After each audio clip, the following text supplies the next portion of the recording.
인사할 시간도 많습니다. 여러분의 시간을 낭비해드릴 느리지만 쿨한 과학 랩미팅입니다. 반갑습니다, 교수님들. 누리호 3차 발사가 지금 다가오고 있습니다. 우선 2차 발사를 돌아볼 시간이죠. 제일 여러분이 궁금해하실 정보 뭐냐? 바로 2차 발사의 결과물들 현재 어떤 상황인가 궁금합니다. 먼저 성능 검증 위성, 이게 또 2차 발사의 핵심 아니겠습니까? 예, 그래서 지상국 시스템으로 지금 잘 관제를 하고 있다는 소식이에요. 그리고 현재 위성의 위치와 상태 정보를 잘 내려받아서 분석 중이다. 즉, 위성 자체도 잘 정상 운영 중이다라고 말씀드리겠습니다. 2차 발사의 아주 큰 결과물이었죠. 잘 되고 있다는 뜻이에요. 한국원자력연구원의 ETG, 저스텍의 CMG, 캐스피온의 S밴드 안테나 등 전부 제대로 이 장비들, 우리나라가 만든 기업들이 만든 이 장비들이 제대로 오랫동안 작동하는지 검증을 하고 있는데 모두 정상적으로 데이터도 수신이 잘 되고 잘 작동을 하고 있다. 즉 아주 잘 되고 있다. 2차 발사의 결과물 아시겠죠? 그러면 또 여러분들 궁금해하시는 거 있어요. 바로 우리들의 귀염둥이들 큐브위성 4종 세트, 서울대학교의 스누글라이트, SNU 글라이트 2호 최초 교신 성공. 7월 12일 위성 통신이 두절된 것을 최초로 확인을 했고요. 리셋을 시도했습니다. 이틀 동안 지상국에서 아예 명령이 없으면 자동으로도 리셋을 해요, 이 큐브 위성은. 그런데 이러한 시도를 했으나 아쉽게도 현재 통신 불능 상태에 빠졌습니다. 아마 통신 모듈이랑 탑재 컴퓨터 간의 인터페이스 오류가 있는 걸로 추정을 하고 있는데 어쨌든 할 수 있는 시도를 계속 하고 있습니다. 조선대학교의 스텝 큐브랩 2호 첫 비콘 수신이라고 하죠. 위성에서 보내주는 신호를 받는 건 성공을 했고요. 7월 1일 이후에 이게 잘 안 돼가지고 리셋 명령을 전송했지만 이 명령을 제대로 받았는지 모르겠고 통신 불능. 아마도 자체 개발한 통신 모듈이 여러 영향을 받아서 좀 성능이 저하되지 않았나 이런 추정을 해봅니다. 어쨌거나 첫 비콘 수신은 성공했었다. 카이스트의 란데뷰 역시 최초 비콘 수신 성공. 네, 현재 위성 상태는 양호한 수준이고요. 하지만 위성의 명령 전송이 제대로 되지가 않아서 국내 다른 지상국 안테나로 현재 명령 전송을 시도하고 있습니다. 최초 비콘 수신은 잘 됐고요. 위성 상태는 양호하다는 걸 알지만 명령, 그러니까 말을 하는데 듣질 않아. 소통이 안 되는 거예요. 그래서 이 부분을 어떻게든 개선해 보려고 지금 다른 지상국 안테나로 계속 시도를 하고 있고요.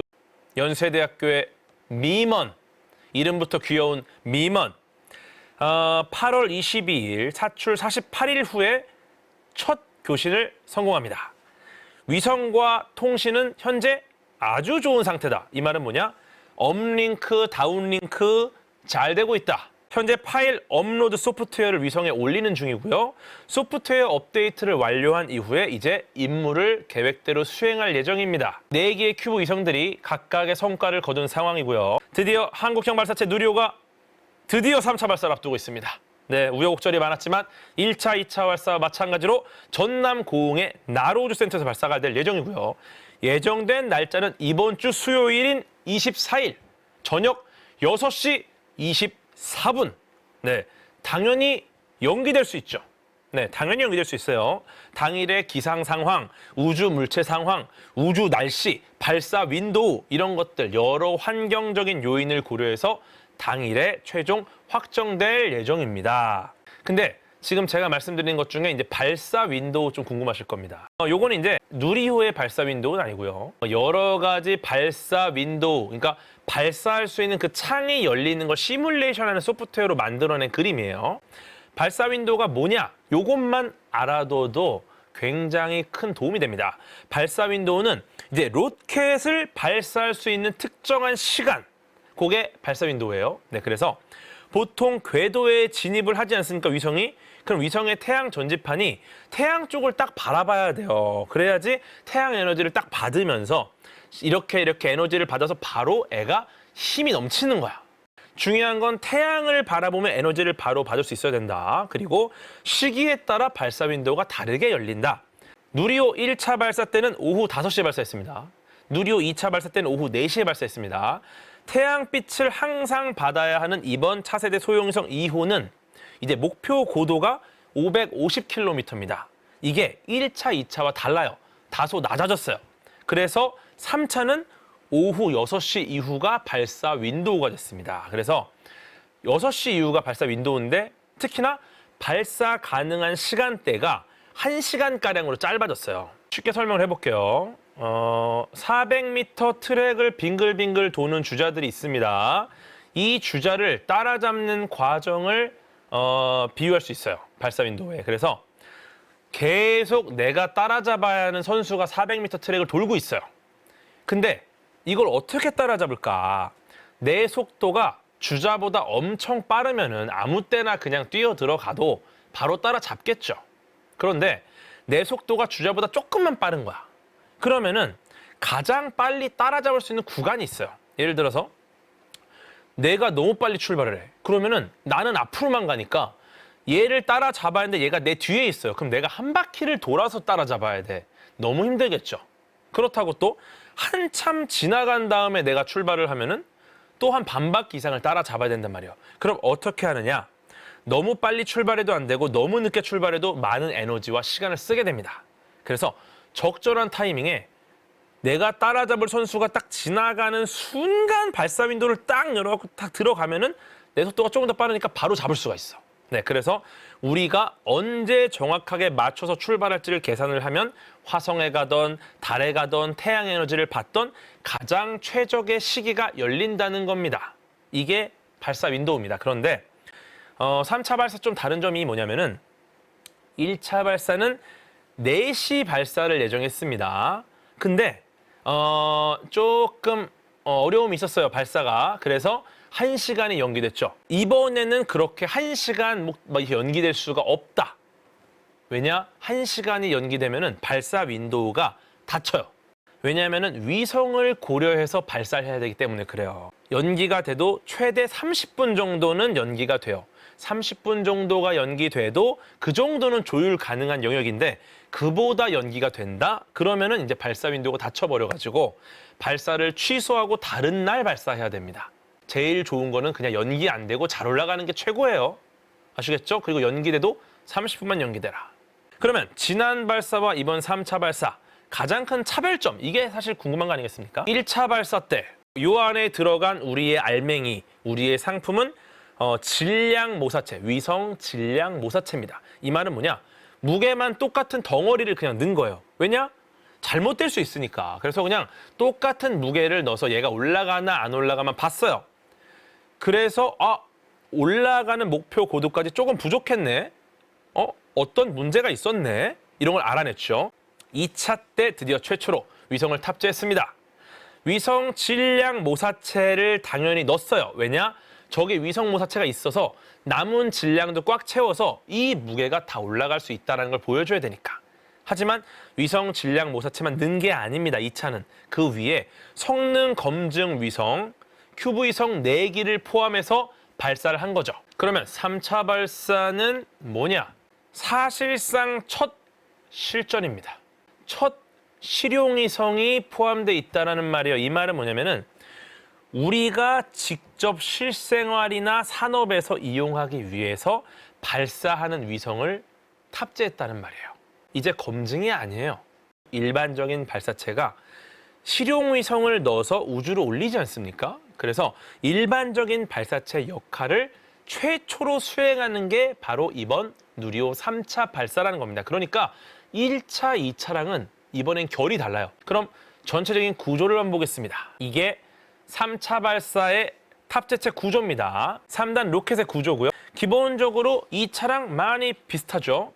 총 질량은 비슷해요. 그런데 위성부 중량은 질량 모사체가 없어요. 질량 모사체가 없이 차세대 소형위성 2호, 얘가 이제 180kg으로 들어가 있고요. 큐브위성이 무려 7기, 큐브위성 7기가 이제 60kg 정도가 됩니다. 저기 보이시죠? 가운데 그림의 노란 귀염둥이들, 오른쪽 그림의 노란 귀염둥이들의 1, 2, 3, 4, 5, 6, 7이 적혀 있죠. 네, 여기서 귀염둥이 7 큐브위성이 나가는 거예요. 그 다음에 위성 사출 장치, 이런 거를 도와주는, 위성 사출을 도와주는 그런 장치의 무게가 264kg. 그래서 총 504kg 정도가 포함이 되어 있습니다. 1500kg이었던 2차 발사보다는 줄어들었죠, 질량이. 왜냐? 이번 3차 발사는 발사체인 누리호의 이 성능을 검증하는 게 주가 아니라 이제 우리는 2차에서 충분히 검증을 한 겁니다. 그래서 탑재체인 위성이 중심이기 때문에 이렇게 중량도 조절을 잘했습니다. 그래서 이번에 기가 막히게 잘 간다는 거예요. 이번 3차 발사에서는 민간 기업이 참여합니다. 네, 굉장히 또 놀라운 점이죠. 이번 3차 발사에 굉장히 특별한 점이 하나 있는데 체계 종합 기업이 최초로 발사에 참여한다는 거예요. 체계 종합 기업. 무려 체계 종합 기업으로 선정된 한화 에어로스페이스가 이번 누리호 3차 발사에 참여하는 거죠. 체계 종합 기업이라는 말이 무슨 말이냐?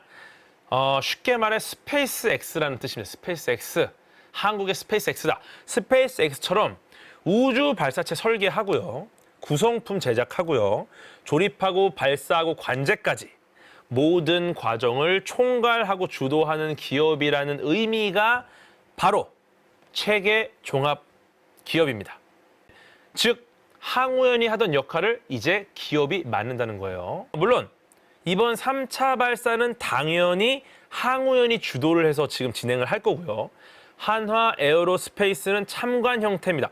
하청이랑 다른 건가요? 굉장히 좋은 질문이 지금 나왔는데요. 하청은 이제 주어진 시키는 일을 역할을 분담해서 성실하게 해내는 기업을 말하는 거고요.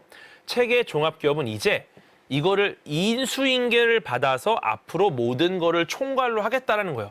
스페이스X, 물론 정부의 굉장히 많은 역할을 대행하죠. 정부의 비용으로 굉장히 많은 걸 대리해서 합니다. 이미 국제우주정거장에도 보내고 있고요. 하지만 이거는 하청과는 조금 결이 달라요. 네, 정부가 훨씬 더 효율적으로, 효과적으로 이 기업의 인프라를 이용하는 과정이겠죠. 하지만 이번에 3차 발사는 항우연이 주도를 합니다. 그리고 한화 에어로스페이스는 참관 형태로 지금 발사 운영 과정을 지켜보면서 노하우를 배울 예정입니다. 4차 발사부터 참여 범위를 확대할 예정이고요. 체계 종합기업이 직접 조립하고 발사 과정을 함께 운용을 하고 단계적으로 과정을 협력해 나가면서 6차까지 가면은 6차는 거의 대부분을 체계 종합기업이 진행할 예정입니다. 그래서 6차는 아마 그때쯤 되면 체계 종합기업이 얼마나 성장했는지 우리가 볼 수 있을 거라고 생각이 되고요. 미국 같은 경우도 그 미 항공우주국 나사가 스페이스X라는 민간 기업의 우주 기술을 이전을 했습니다. 그렇게 되니까 어떻습니까? 스페이스X 세계적인 우주 기업이 됐죠. 이제는 정말 어떤 나라도 그 기업 하나가 얼마나 위대한 기술을 갖고 있는지 인정하지 않을 수가 없어요. 우리도 그런 절차를 밟아서 벤치마킹을 한다면은 우리나라도 이러한 성공 사례를 만들어낼 수 있을 것이다라고 기대를 하고 있는 겁니다. 그래서 아마도 이번 발사 다음에 4차 발사부터는 기업 주도로 제작이 될 거고요. 새로운 도전이 될 전망입니다. 이번 누리호 3차 발사, 그럼 뭐가 탑재되어 있느냐? 아까 말씀드린 대로 이 카이스트 인공위성 연구소가 개발한 차세대 소형위성 2호가 주 탑재 위성으로 탑재가 되어 있습니다. 3단 로켓에 차세대 소형위성 2호를 분리하는 장치가 포함이 되어 있고요. 차세대 소형위성 2호에는 SAR인데 SAR라고 불러요. 보통 SAR라 불리는 영상 레이더 장비가 포함이 되어 있습니다. SAR 레이더, 다음 장 보시면요. 요런 녀석이에요. 요런 녀석. 네, SAR, 합성 개구 레이더를 우리가 보통 SAR 위성이라고 하는데요. 펼쳐진 SAR 안테나 크기가 5m가 넘고요. 이걸 국산화하고 우주에서 검증할 계획입니다. 이 SAR 레이더가 정말 훌륭한 친구예요. 왜냐면은 그 위성에서 마이크로파를 지상으로 쏩니다. 그 다음에 지상에서 반사돼서 돌아오는 신호를 다시 위성이 수신을 하는 거죠. 그리고 신호 처리를 통해서 지구를 관측하는 레이더 영상을 획득하는 건데 이 성능 같은 경우는 아마 이 SAR 위성이 촬영한 결과물을 보면 확실해질 겁니다. 근데 보통 SAR 레이더로 찍은 사진이 꽤나 정밀하게 나와요. 이동하면서 레이더를 쫙 찍으면서 가니까 이게 꽤나 정밀하게 지금 보이는 거 수준으로 굉장히 정밀하게 나올지 이거 이상일지 이거 수준일지 뭐 알 수 없지만 이 정도의 레이더 관측이 되지 않을까라고 좀 기대를 하고 있는 부분이고요. 아마 결과가 나오면 또 소식을 전해드릴 수 있을 것 같습니다. 그리고 좋은 게 뭐냐면은 그 광학 카메라랑 다르게 비가 와 아주 악천후야. 그래도 촬영이 가능하고 야간에도 지상이 관측이 됩니다. 그러니까 굉장히 유리하겠죠? 북극의 해빙 변화, 산림의 생태 변화, 해양 환경 오염도 탐지를 하고요. 산림 지역 탄소 흡수량, 그다음에 해양 기상도 측정, 뭐 이런 여러 가지 업무를 수행합니다. 다음 장면은 근지구 궤도에서 우주 방사선을 관측해서 태양 활동 상승 주기에 대해서 얼마나 변하는지를 확인하는 장비입니다. 어렵죠? 몰라도 돼. 네, 바로 우주 방사선 관측기 레오도스. 레오도스 이걸로 우주 환경 변화를 연구할 수 있다. 사실 우주 환경이 중요해. 그러니까 우주 환경의 변화를 우리가 알아내기 위해서 우주 방사선을 관측하는 장비가 또 하나 들어가 있다. 이렇게만 알고 계시면 돼요. 너무 복잡하니까. 그 다음에 국산화 장비를 올려서 우주에서 테스트를 해보는 거예요. 그러면은 우리가 이걸 또 해외에 팔 수가 있거든. 얼마나 좋습니까? 그래서 국산화한 위성 핵심 기술 4종 세트, 4종 세트를 우주에서 검증할 예정입니다. 좌측 상단에 있는 게 상변화 물질 적용 열제어 장치 PCM. 위성 내 발열 부품의 온도 제어를 우주에서 검증한다. 즉 따뜻하냐, 시원하냐, 적정한 온도를 만들어 주는 거가 과연 우주에서 잘 되는지를 테스트해보는 장비고요. 그 옆에 우측 상단에 X대역 겐 기반 전력 증폭기. RF 신호를 펄스 시그널로 출력해서 포화 출력 전력이 120W 이상 되는 전력 증폭기를 우주에서 검증하는 겁니다. 네, 몰라도 돼요. 그냥 전력을 증폭이 하는 장비가 있어. 이거 우주에서 검증해. 우주에서 써먹기 좋아. 해외에 팔 수 있어. 굿.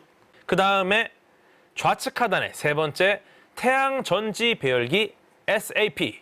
네, 요거는 3중 접합 태양 전지셀로 구성된 태양 전지판의 전력 생성 기능을 우주에서 또 검증을 해요. 이것도 역시 우주에서 검증해서 우리가 이렇게 잘 만들었다라는 거를 한번 또 확인하는 겁니다. 그 다음 네 번째가 GPS와 갈릴레오 복합 항법 수신기 GPSR입니다. 이게 위치와 속도 정확도가 일정 기준 이상의 GPS랑 갈릴레오 이것들의 복합 항법 수신기가 우주에서 되는가 검증해보는 겁니다. 부탑재 위성 큐브위성 7기 설명드리겠습니다. 한국천문연구원의 스나이프 위성입니다. 4개의 스나이프 위성 너무 귀엽지 않습니까? 약자로 스나이프입니다. 근데 재밌는 게 도요새가 영어로 스나이프예요. 즉 이 말은 뭐냐? 일부러 도요새라고 표현하려고 약자를 스나이프로 만들었어. 스나이프, 도요새. 그래서 스나이프 위성의 약자를 도요셋이라고 해요. 도요새 플러스 세틀라이트. 그래서 도요새가 편대 비행을 해요, 실제로. 그러니까 도요셋이 실제 편대 비행하는 4기의 도요셋, 스나이프 위성이 도요새처럼 편대 비행을 한다. 그래서 이렇게 도요셋이라고 이름을 지었습니다. 귀엽죠? 여기서 더가 도요셋이 각각 이름도 있어. 가람, 나래, 다솔, 라온. 이 이름은 대국민 공모로 선정된 이름입니다. 10kg 이하의 4기의 큐브 위성이 편대 비행을 한다는 거죠. 네, 그래서 가나다라, 가람, 나래, 다솔, 라온 이렇게 이름을 붙였어요. 너무 귀엽지 않습니까? 예전에 제가 어릴 때 키우던 병아리 이름도 A, B였어요. 네, 우리가 계산할 때 가장 많이 쓰는 미지수 A, B, X, Y 이런 식으로 동물 이름을 줬었는데 가람, 나래, 다솔, 라온 귀엽습니다. 원래는 2022년 러시아 발사체로 올라갈 예정이었어요. 그런데 지금 상황이 안 좋죠, 러시아가. 예, 그래서 누리호로 올라가게 됐습니다. 이거는 오히려 좋아. 왜냐? 러시아 걸로 올라가면 약간 자부심이 덜해. 근데 대한민국의 누리호라는 위대한 발사체의 3차 발사, 이제 성능은 검증했고 위성이 주가 되는 이 시기에 우리나라의 스나이프 도요셋이 탑재해서 올라간다. 대한민국 플러스 대한민국. 얼마나 아름답습니까? 이런 시기가 온 겁니다, 여러분. 그래서 오히려 좋은 상황이 된 거고요. 누리호로 550km 태양 동기 궤도로 올라가고요. 4기의 위성이 편대 비행을 하면서 근지구 우주 날씨의 시공간적인 변화를 동시에 관측할 예정입니다. 또한 입자 검출기를 통해서 1초 이하 동안 깜빡이는 오로라를 발생시키는 고에너지 전자를 또 관측할 거고요.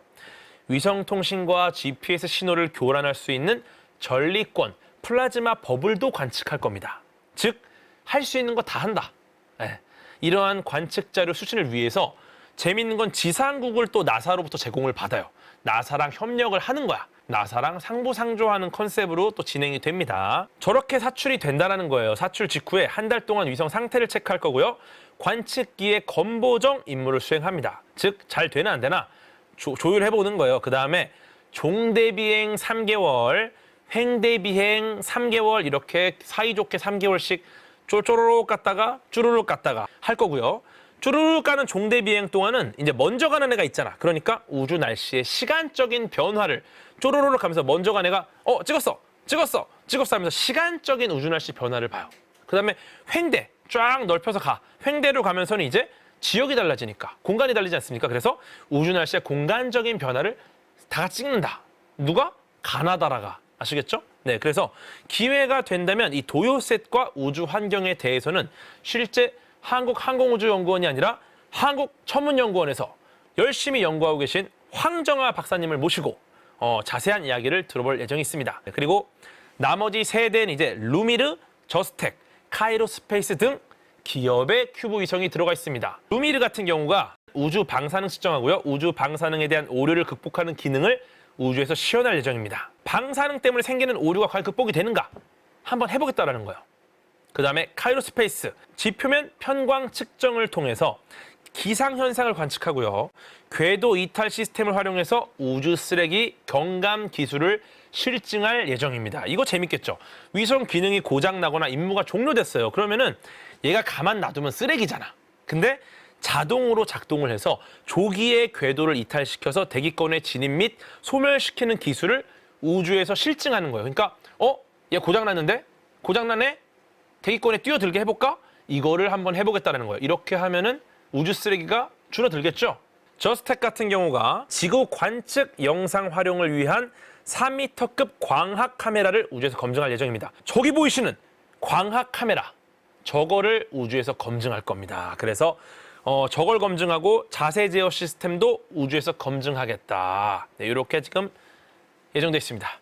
원활한 발사를 위해서 큐브 위성을 사출하는 발사관 등도 구성이 돼 있는 상황이고요. 또 3차랑 2차랑 차이가 있어요. 되게 재밌는 차이인데 2차 발사 때는 위성 발사 장치에 큐브 위성을 넣어가지고 일단 위성 발사 장치가 우주로 사출이 돼요.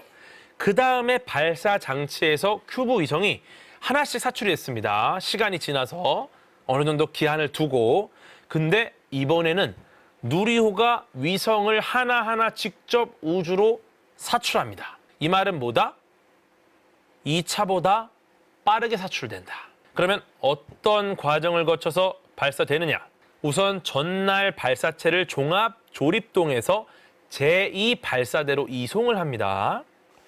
발사체를 기립합니다. 기립한 다음에 엄비리칼 타워, 요 탯줄처럼 이렇게 연결해서 연료와 산화제를 공급하는 엄비리칼 타워를 연결하고 기타 등등 최종 점검을 하겠죠.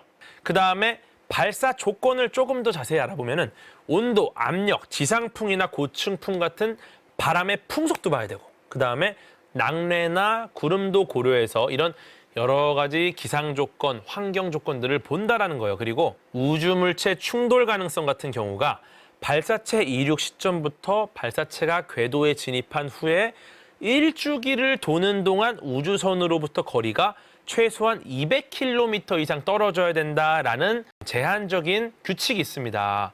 이런 룰이 있어요. 요렇게 해야지 안전하다라는 겁니다. 저건 이미지 자료고요. 저렇게까지 막 크게 보이진 않겠죠. 특히나 태양의 흑점 폭발이나 태양 입자의 유입 이런 것들을 또 고려를 해야 되는데 지자기 교란의 정도도 확인을 해서 이거를 등급에 따라 안전, 주의, 위험 이렇게 나눠요. 만약에 위험일 경우에는 발사가 또 연기될 수 있습니다. 당일 발사 4시간 전쯤부터 한 2시 반쯤 되겠죠. 이때부터 액체산소 공급 라인과 탱크를 냉각해요. 냉각한 다음에 이후 액체산소랑 케로신, 연료, 등유를 충전합니다. 그 다음에 발사체 기립장치가 철수가 되겠죠.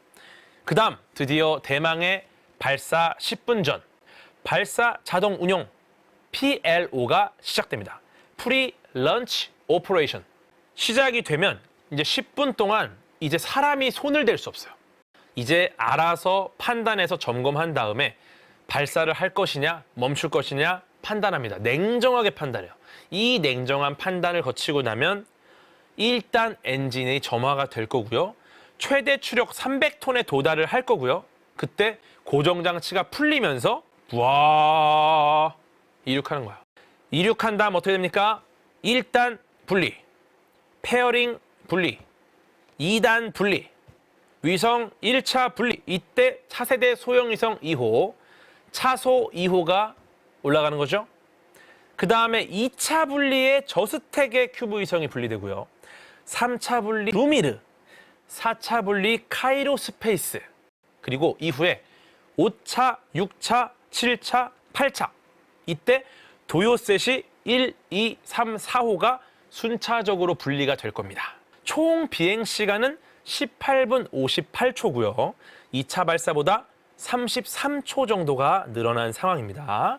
그래서 이륙 후에 783초 후에 주 탑재 위성이 분리가 될 거고요. 이게 굉장히 가슴 떨리는 순간이겠죠. 그 다음에 20초 단위. 와, 그러니까 이거는 진짜 빨리 분리돼요. 20초마다 큐브 위성이 뿅, 뿅, 뿅, 뿅 이렇게 분리가 되는 거예요. 그래서 7개의 부탑재 위성인 큐브 위성이 20초마다 뿅, 뿅, 뿅 나간다는 겁니다. 요렇게 돼서 잘 나가면은 행복. 이런 식으로 지금 단계를 거친다는 걸 말씀을 드리는 겁니다. 누리호를 이제 나로 우주센터, 제주 추적소의 추적 레이더, 그리고 텔레메트리 안테나가 추적을 하는 거죠. 비행 후반부로 가면은 이제 팔라우의 텔레메트리 안테나가 추적을 하게 됩니다. 발사체가 정해진 시간에 정확하게 고도에 도달하는지, 그리고 탑재된 위성들이 원활하게 분리가 되는지, 이러한 것들이 예측했던 그대로 잘 진행이 되는지 면밀하게 확인하고 경험치를 얻을 수 있을 것이다. 근데 당연히 사전에 전혀 예측할 수 없는 새로운 문제가 생길 여지가 있겠죠. 완전히 이러한 것들을 배제할 수 없는 게 바로 로켓 발사입니다. 실패한 발사 이야기를 잠시 해드리겠습니다.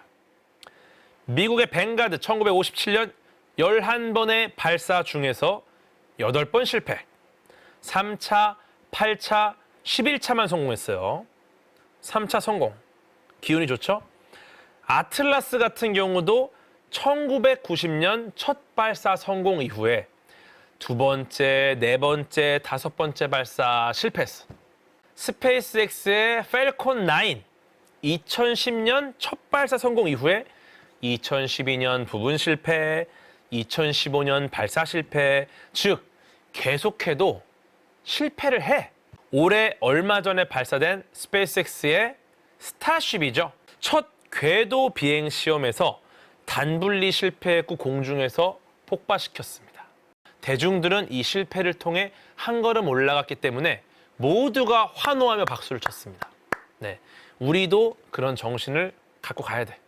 러시아 같은 경우도 발사체마다 차이가 있긴 하지만 2013년 소유주 시리즈 중에 새로운 모델이 있는데 이거는 첫 발사 성공 이후에 2번째 발사 부분 실패를 했고요. 2014년에 앙가라 A5라는 발사체입니다. 첫 발사 성공 이후에 3번째 발사 역시 부분 실패를 했어요. 유럽의 아리안 5, 이게 1996년 이후에 계속 성공했어. 그러다가 2001년, 2002년에 발사를 실패합니다. 계속 100점을 받다가도 어쩌다 빵점 받을 수 있다는 거예요. 그게 바로 로켓 발사예요. 1969년 중국, 1966년 일본. 이 연도가 언제냐면 첫 발사를 성공한 해입니다. 즉 중국과 일본은 빠르게 첫 발사를 성공했어요. 그럼에도 불구하고 중국과 일본은 어떻습니까?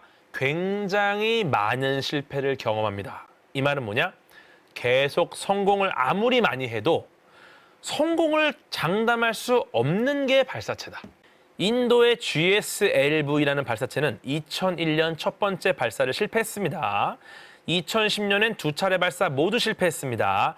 하지만 2021년까지 총 14번의 발사 중에 4번 실패하고 10번 성공했어. 첫 발사 실패, 두 번째 발사 실패, 계속 실패. 그래도 우리는 아무리 실패해도 가장 중요한 건 발사를 멈추지 말아야 된다는 거예요. 계속해야 돼. 왜냐? 실패해도 얻는 게 있고 그 다음 단계로 나아갈 수 있으니까. 2025년에는 차세대 중형위성 3호가 올라갈 예정입니다. 여기에도 역시 한국천문연구원의 이우경 박사님이 참여하고 계신 걸로 알고 있고 2026년에는 초소형 위성이 2호부터 6호까지 탑재가 되고요. 2027년에는 초소형 위성이 7호부터 11호까지 발사할 예정입니다. 아직까지 우리가 갈 길이 많다라는 거예요. 우리 누리호. 아직까지 쏠 일이 많아. 이 말은 뭐다? 이 누리호를 기념하는 누리호 티셔츠. 아직까지 언젠가 살 때까지 파는 거야. 왜냐? 앞으로 발사가 너무 많이 남았어. 무려 37만 개의 부품으로 이루어진 누리호입니다. 발사 과정을 최적화하고 안정화하는 게 굉장히 중요해요. 워낙 어려운 기술이 전부 모여있는 분야이기 때문에 발사 과정을 최적화하고 안정화하는 게 굉장히 중요하다. 다른 나라가 이미 그렇게 해왔습니다. 다른 나라가 해왔던 것처럼 여러 번 발사하면서 수많은 경험치를 쌓아야 모든 국가, 나라, 기업, 개인이 발사체를 신뢰할 수 있게 되는 거예요. 성공, 실패, 이게 아니라는 거예요, 이제. 성공, 실패로는 못 나눠요. 이제 발사 성공률이 몇 %인가 그 경지로 우리는 가야 된다는 거예요. 그만큼 많이 쏴야 한다. 차세대 발사체 개발 사업이 이제 진행 중입니다. 이미 우리는 다음 단계를 보고 있다는 거예요. 그래서 2023년 올해부터 2032년까지 10년간 진행되는 사업이고요. 누리호 대비 성능이 대폭 좋아진 차세대 발사체를 이제 개발할 예정이고요. 지금 왼쪽과 오른쪽을 비교만 해봐도 굉장히 좋아졌습니다. 일단 목표가 다단 연소 사이클이 적용된 2단형 발사체를 개발하고 있고요. 재사용 발사체 기반 기술이 탑재된 발사체를 만들겠다는 거예요. 즉 저렴한 발사를 가능하게 할 수 있는 기반 기술을 세팅하겠다. 그리고 32년까지 3번의 발사를 수행할 예정이고 2차와 3차 발사에는 무려 달 착륙선이 또 포함이 됩니다. 목표가 많이 올라갔죠. 사실 정말 기대를 저는 많이 하고 있는데 너무 기대하는 사람만 많으니까 개인적으로 또 우리 과학자들 조금 걱정되기도 해요. 너무 부담을 갖고 있을까 봐. 그리고 얼마나 힘들까 이거를 또 해내려면. 네. 누리호도 그렇게 고생했는데 뭐 어디 푹 쉬지도 못하고 이제 계속 하고 있지 않습니까? 네. 그래서 결국 필요한 건 국민들의 응원입니다. 인사 시간도 맞습니다. 여러분의 시간을 낭비해드릴 느리지만 쿨한 과학 레민틱이었습니다. 감사합니다, 교수님들.